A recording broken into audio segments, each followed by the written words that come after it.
Hey, what's up? It's Itai again, and today I'm going to show you 3 mistakes that I keep seeing people doing in the one-arm handstand. I want to show these 3 mistakes because as a coach, I keep seeing the same mistakes and I keep seeing people aren't aware of what they're doing, and I really want to share it in this video. So please watch it till the end, and if you have any questions, you can feel free to write me in the comments and I'll answer as much as I can. Good luck and let's go.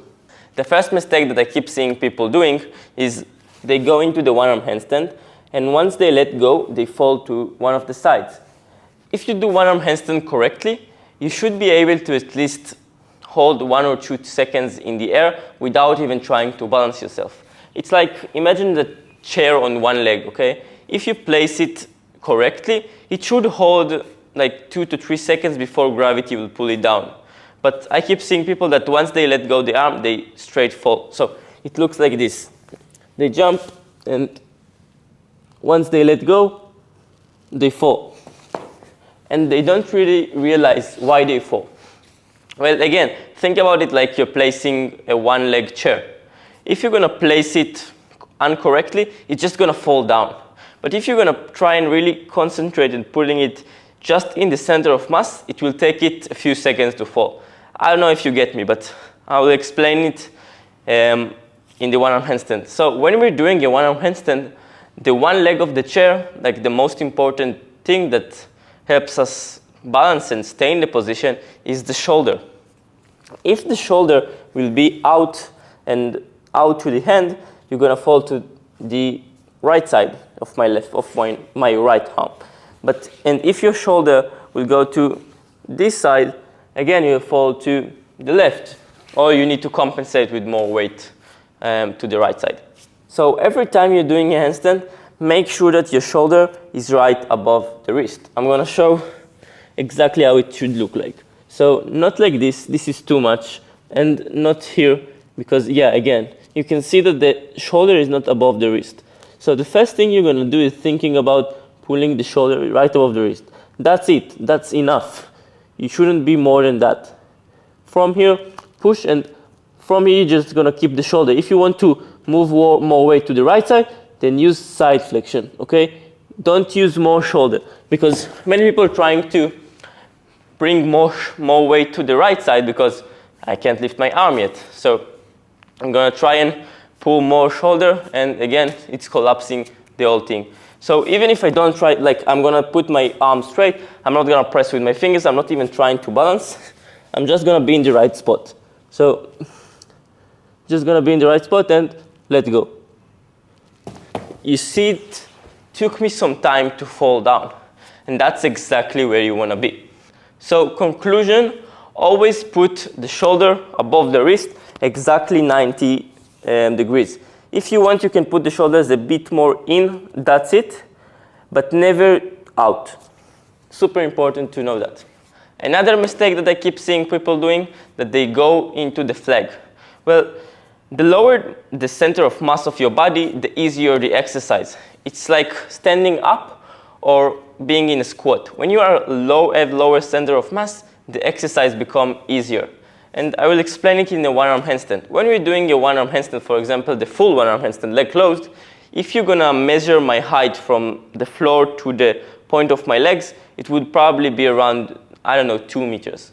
But if I'm gonna go for a flag, which means I'm gonna take the legs and I'm gonna pull them down, my center of mass will go down as well. When we are doing the one-arm handstand, many people are trying to cheat the balance and go in the lower center of mass, but it causes them to use a lot of strength. They can't hold the position for more than 3 to 4 seconds because the shoulders are like going off the floor. So next time you're trying, you really need to make sure that you're not doing a lot of side flexion in the one-arm handstand. It shouldn't look like, and again, it comes back to the shoulder. If the shoulder is going here, it means you are pulling your waist too much to the right side. A good one-arm handstand should not be with side flexion at all, and I'm going to show exactly what I mean. Most people, they are going for the one-arm handstand, and they go really low and try to hold here. Well, it's really hard. But if you try and hold it around here, where you see I don't have any side flexion at all right now, it's much easier for the muscles to hold. Yeah, I'm sorry for that. I'm just trying to be concentrated while I'm talking. So if you can see right now, I'm not even trying to bring more side flexion. I'm in a good position where all my weight is on my joints and not on my muscles. Last mistake that I want to talk about is that I keep seeing people thinking that if they would lift the hand in the right position and they would just stay there forever. You need to understand that 85 or even 90% of the balancing the one-arm handstand is keeping the body in one place and controlling it from the wrist. Exactly like the handstand, once you're in a good position, you start balancing with your fingers and your palm. But again, in the one-arm handstand, you have another axis. You're not moving only back and forth, you're also moving left and right, which means I'm not going falling to the floor and behind me, I can also fall to my right side and I can also fall to my left side. So next time you're trying to balance in the one-arm handstand, don't think like back and forth, finger and palm, think four-way. Think finger, palm, pinky, and thumb. The pinky is more for right side, and thumb is for the left side, again with my right hand. And that's going to help you balance sideways. So now I'm going to show you 3 drills to fix each mistake. So mistake number 1 is shoulder position. And I want to show you, again, everything we're going to do in a handstand and in the fingertips.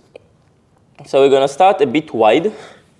And from here, we're just going to try and control the rotation of the shoulder. So just going right and left, right and left. Control the rotation and control moving shoulders and understand what movement needs to be done. So again, right, left, that's exactly the movement I'm thinking about. And after you feel comfortable with that, you can try it with fingertips. So you go fingertips and try right, left. Control the movement from the shoulder. Try to keep the body in one place. So that's how you fix the first mistake. Second mistake, we talk about the side flexion, the excessive side flexion. And to fix that, we need to understand how we're doing a flag. When we're doing a flag, we pull one side of the body to, in this case, to the left, which means we're taking the shoulders to the left, and the side flexion, the lower body, to the right, to create that perfect balance. So understanding how to flag and how to exit the flag will help us understand how to avoid it in the one-arm handstand. So again, we're going to start in two-handed handstand and straddle and just try to shoulder to one place and hips to other. You can try it both sides to understand how the balance works. Again, you can practice it slowly until you feel comfortable in the position. Last drill that I want to talk about is moving from the entire hand, left and right and back and forth. So again, we're going to go to the fingertips, and from here, you can see my grip. I'm going to show it to the camera. So I'm not holding open, so I'm holding where my thumb is really close to my index, and my pinky is going a bit outside. And when I place it down, I really think about pushing with the thumb and pushing with the pinky, sorry. I'm going to put it on the floor.